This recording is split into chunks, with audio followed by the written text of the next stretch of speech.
मी म्हणजे कल्ला, मी म्हणजे यारी, मी इन्फॉर्मेशनची दुनिया भारी. मी म्हणजे कल्ला, मी म्हणजे यारी, मी इन्फॉर्मेशनची दुनिया भारी. मी म्हणजे ड्रामा, मी म्हणजे गाणी, मी म्हणजे गप्पांची रंगत न्यारी. मीच आहे रेडिओ, मीच आहे तुमची वाणी. PCTs infinity, PCTs infinity, PCTs infinity, PCTs infinity. PCTs infinity 90.4 FM, reflecting you.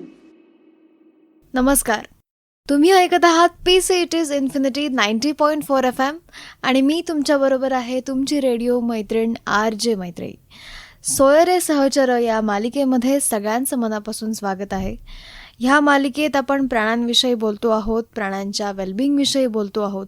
मागच्याच एपिसोडमध्ये आपण ॲनिमल वेलफेअर आणि प्रोटेक्शन यामध्ये प्राण्यांसाठीचे कुठले कायदे आहेत याविषयी आपण बोललो होतो आणि त्याविषयीच्या शिक्षा काय असतात हे पण आपण बघितलं होतं.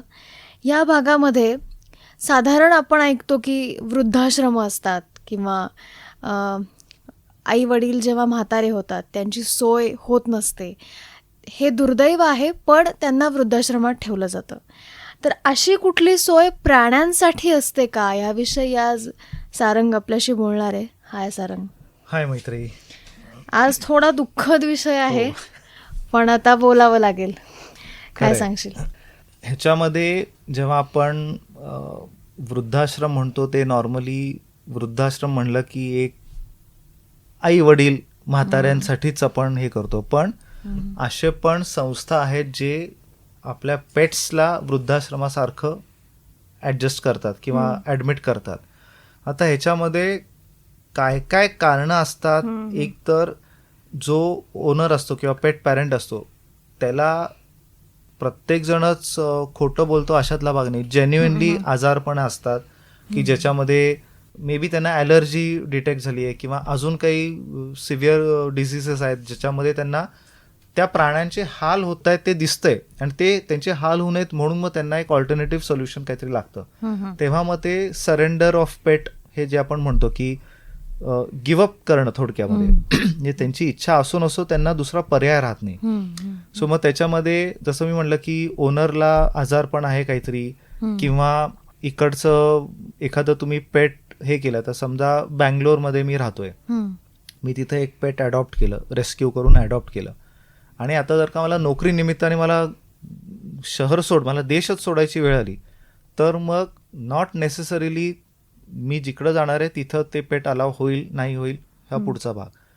सर्वात पहिले तुमची तयारी आहे का त्याला न्यायची, हा महत्त्वाचा मुद्दा. सो ह्याच्यामध्ये अनेक लोक कॉन्टॅक्ट करतात आम्हाला की ह्याच्यावर सोल्युशन काय. तुम्ही म्हणजे एक हास्यास्पद गोष्ट म्हणजे तुम्ही काय म्हणूयात आपण सरेंडर असं शब्द वापरत नाही ते की आम्हाला द्यायचं आहे, ठेवायचं आहे तुमच्याकडे. जेव्हा ठेवायचं आहे हे म्हणतात की काही आमचं कुत्रं आहे मांजर आहे आम्हाला तुमच्याकडे ठेवायचं आहे तर ते ठेवाल का, किंवा आम्हाला आमचा कुत्रं मांजर डोनेट करायचं आहे तुम्हाला.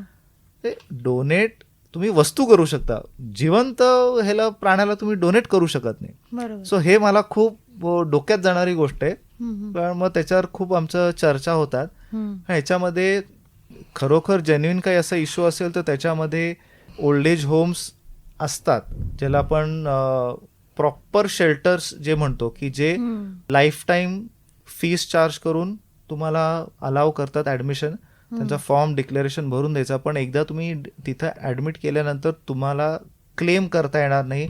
तुम्ही अगदी म्हणाल मी आता 10,000 दिले नंतर मी तुला 2 कोटी देतो मला ते पेट परत दे, तुम्ही हक्क सांगू शकत नाही कारण तुम्ही लिगली क्लॉज साईन करतात ॲग्रीमेंट. सो अशा पण सोयी आहेत. किंवा काही असे पण लोक भेटतात आम्हाला की केवळ तो प्राणी आजारी आहे त्याचा खर्च आम्हाला परवडत नाही आहे म्हणून NGO मध्ये देऊन टाकायचं, तुम्ही घ्याल का. सो त्याच्यात सुद्धा मग आम्हाला खूप ते अवघड परिस्थिती होते कारण समोरचा किती जेन्युइन आहे हे पहिले समजून घेणं गरजेचं राहतं. त्याची आर्थिक परिस्थिती खरंच आहे का, त्याला जबाबदारी घ्यायची नाही म्हणून ह्याचे सगळे प्रयत्न चाललेत हे समजून घेणं गरजेचं राहतं. अशा बऱ्याचशा ऑर्गनायझेशन्स आहेत. एक आपण बऱ्याचशा आपल्या व्ह्युअर्सनी ऐकलं असेल, VOSD, voice of stray dogs या नावाने एक खूप जुनी संस्था आहे जी बँगलोरमध्ये बेस्ड आहे. मी पण हे काम करताना सुरुवातीला त्यांचं खूप काम बघितलंय, काय काय करतात ते. म्हणजे एक role model you can say की मी त्यांना पण समोर ठेवून टार्गेट केलं होतं की आपण पण असंच काहीतरी करायला हवं. फुल ना फुलाची पाकळी आपल्याकडनं होईल तेवढं. सो तसं त्यांच्याकडे आहे जे ह्यांना स्पेसिफिकली कुठल्या ह्यांना जास्ती गरज लागते, जे ब्लाइंड डॉग्स आहेत किंवा डॉग्स म्हणण्यापेक्षा ब्लाइंड पेट्स आहेत, जे पॅरलाइज्ड आहेत की बाहेर ते सर्व्हाइव्ह काही केलं तरी नाही होऊ शकणार सर्व्हाइव्ह. किती मग व्हॉलंटियर्स असतील त्यांना फीडिंग करतायत तरी पण त्यांना शेवटी बॉडी ड्रॅग होते, त्याच्यामुळे मग होणाऱ्या जखमा, मॅगेट्स, मग अँप्युटेशन या त्रासातून त्यांना जर का आपल्याला वाचवायचं असेल तर मग तेव्हा या अशा शेल्टर होम्सची किंवा ओल्ड एज होम्सची आवश्यकता पडते. त्याच्यामध्ये सुद्धा जसं एक नॉर्मल ऑर्गनायझेशन NGOला प्रॉब्लेम्स चॅलेंजेस असतात, तसेच या लोकांना पण ऑर्गनायझेशन्सला पण चॅलेंजेस असू शकतात. कारण एक नॉर्मल डॉग जर का आपण बघितलं, आपण म्हणतो की त्याचं एज असतं 10 to 12 years ऑफ लाईफ. समजा वर्स्ट केस उदाहरण पकड की ॲक्सिडेंट झाला आणि पूर्ण पॅरलाइज झाला, पुढचे 2 पाय हाफ अँप्यूट झाले, म्हणजे डिसेबल्ड आहे पूर्ण. ते पिल्लू जर का 3 महिन्याचं होतं आणि झालं तर जर का ते 14 वर्ष जगणार असेल तर 13 वर्ष ते तिथं राहणार आहे. सो त्याचा रोजचा खर्च आला, त्याचा औषधोपचार झाला, मग त्याचं बाकी वॅक्सिनेशन झालं, त्याला तिथं काही जर का आजार वगैरे झाले तर त्याला मेडिकेशन वेगळं आलं, त्याच्यासाठी एक परत वेगळी काय म्हणतो आपण टीमच यंत्रणाच एंगेज केली जाते, जागा त्याच्यामध्ये जाते. सो ह्या पण गोष्टी असतात. पण येस, ओल्ड एज होम्स असे असतात. मी पर्सनली कधीही लोकांना रेकमेंड करत नाही ते करा. मी रादर त्यांना काउंटर करून करून त्यांचं मन थोडंसं चेंज करायचा प्रयत्न करतो की नाही. अनेकदा मला कॉल्स येतात, रोज म्हणलीस तरी चालेल, की मी नोकरीनिमित्त आता घरी नसते किंवा घरी नसतो, घरी एकटं कुत्रा आहे, मांजर आहे, त्यांचं करायला कोणी नाही, आजूबाजूचे कंप्लेंट करतायत, रडतंय ते प्राणी, डॉग खूप रडतो, तर मग आम्ही तुम्हाला डोनेट करू का. तर मी म्हणतो, म्हणजे ऐकायला खूप लोकांना रूढ वाटतंय. मी साधं विचारतो, तुम्हाला मूल बाळ का आहे. म्हणलं मग मुलाला तुम्ही कुठल्या अनाथाश्रमामध्ये सोडता. जर का तुम्ही विन विन सिच्युएशन त्याच्यासाठी करताय, तुम्ही घरी आया ठेवा, तुम्ही बाई ठेवताय कामाला किंवा आमच्याकडे नातेवाईकांकडे त्याला दिवसभर सोडताय, आजी आजोबांना बोलवताय, हे जर का तुम्ही आपल्या मुलाबद्दल करू शकता, बाळा म्हणजे चाइल्डबद्दल, तर मग प्राण्यांना पण तुम्ही तसंच कन्सिडर करणं फार गरजेचं आहे. असं जेव्हा थोडंसं ॲब्रप्टली असं मी बोलतो ते लोकांना लागतं, पण ॲटलिस्ट आमचं कॉन्व्हर्सेशन संपतं या नोटवरती की ओके हे पण आम्ही करू शकतो. किंवा जसं मी सांगतो की फॉस्टरमध्ये बघा किंवा डॉग वॉकर ठेवा, किंवा काही नाही झालं तरी चला पेट फीडर्स तुमच्याकडे येतात, वॉटर फीडर्स आणि फूड फीडर्स. पाणी भरून ठेवा 3 लिटर, ते आठवडाभर पाणी पुरेल एवढं पाणी राहतं. फूड संपलं की ते भरलं जातं, म्हणजे खाण्यापिण्याचे वांदे होत नाहीत. लिटर जसं जर का पॉटी ट्रेंड असतील, लिटर ट्रेंड असतील, तर मग ते शिशू त्यांच्या जागेवर करतील. घरी आल्यानंतर त्यांना एक वॉक घेऊन जा, बस, दॅट्स इट. सो हे असं जे करून करून ते थोडंसं लोकांना माइंड डायव्हर्ट आणि चेंज करावं लागतं, पण आहे त्याच्यामध्ये या गोष्टी होतात. ह्याच्यामध्ये आपण अजून एक करू शकतो, जर का तुम्हाला अत्यंत अजून जास्ती काळजी असली तर तुम्ही ते कॅमेराज भेटतात बघा, ते बेबी कॅमेराज, ते वापरा, तुम्ही घरी ठेवू शकता. म्हणजे आणि वॉकी टॉकी सारखं, म्हणजे वेळ तुम्ही ते पेट फीडर ठेवलंय, मशीन ठेवलंय, वेळ झाली 7 वाजले, कुत्र्याला फिडिंग करायचे, कुत्र्याला गो इट म्हटलं तरी तो जाऊन त्याचं जेवण भरून घेऊन तो देऊ शकतो. पण त्यासाठी तो ट्रेन हवा. हा, एक्झॅक्टली, ट्रेनिंग तेवढं लागेल. आणि याच्यात ओल्ड एज होम मध्ये खूप डार्क साईड या गोष्टीची ही पण आहे.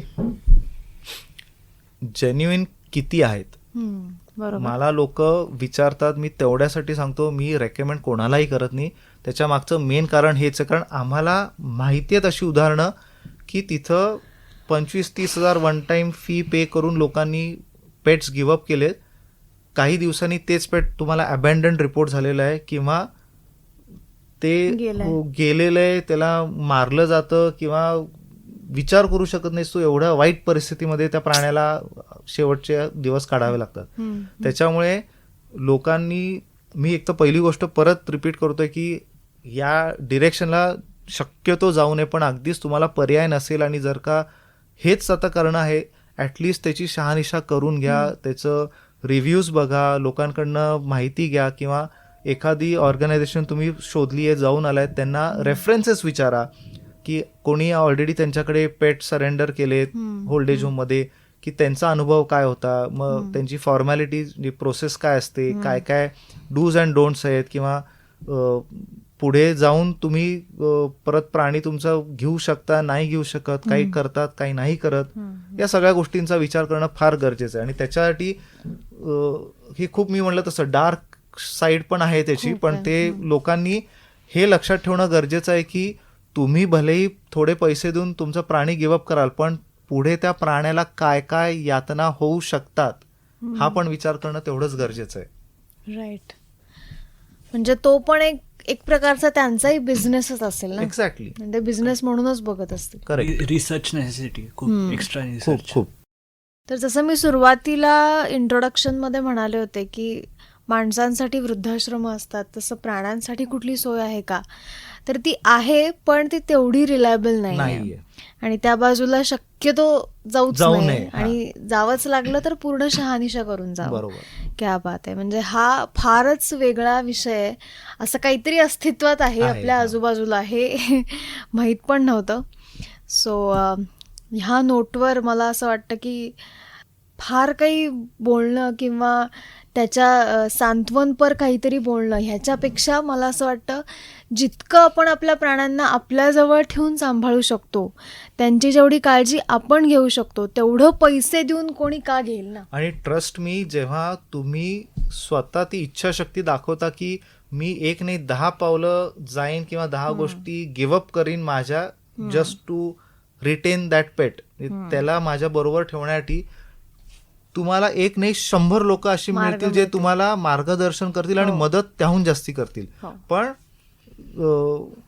ती तुमची इच्छाशक्ती पहिले महत्वाची. आता मी जे अडॉप्ट केलंय कान्हाचं काय, सगळ्यांना ते घरात हेच चाललं की ते पॉटीचं काय करायचं, मग आपण बाहेर जाताना त्याला म्हणलं आणूया तरी, मार्ग मिळतील. करेक्ट. आणि लिटरली ते इतकं छान रुळलं पहिली गोष्ट, आणि ते आता छान चाललंय. फक्त ते 2 इश्यू आहेत ते पण होतील सॉल्व्ह होईल. त्यातनं पण मी त्यांना बाहेर काढलं, या बाहेर, असं काही नसतं. तर ह्या नोटवर आज आपण इथे थांबूयात. खूप छान वाटलं, खूप नवीन नवीन माहिती मिळाली, आणि असाच भेटत राहा तुझ्या संपूर्ण पुढच्या कामासाठी. इन्फिनिटीकडून आणि माझ्याकडून खूप खूप शुभेच्छा. तुझं जे काम सध्या चालू आहे ते एक सत्कृत्य आहे. समाजाला आणि लोकांना याची खूप गरज आहे. ॲनिमल लवर्स वाढले पाहिजेत, प्राण्यांविषयीचा अवेअरनेस वाढला पाहिजे, आणि ह्या सगळ्या फील्डमध्ये तुझ्या हिरिरीने काम करतोयस ते खरंच अमूल्य आहे. खूप मोठं पुण्य तू कमावतोयस, आणि एकटा नाही, तुझ्याबरोबर 10 जणांना घेऊन तू ह्यामध्ये उतरलायस. तू स्वतः एक कॅन्सर पेशंट आहेस, त्यातून तू रिकवर झाला आहेस, आणि त्याच्यात प्राण्यांनी कसं, त्यांची भूमिका काय होती ह्याविषयी पण तू एका एपिसोडमध्ये बोलला होतास. क्या बात आहे. म्हणजे अजून आयुष्याचं सार्थक वगैरे काय असतं. तर yes, thank you so much. Thank you आम्हाला इथं बोलवल्याबद्दल, आणि खूपशा महत्वाच्या मुद्द्यांवरती चर्चा करून जनजागृती ही खूप महत्वाची ती केल्याबद्दल इन्फिनिटीचे पण खूप खूप आभार. धन्यवाद. थँक्यू. थँक्यू.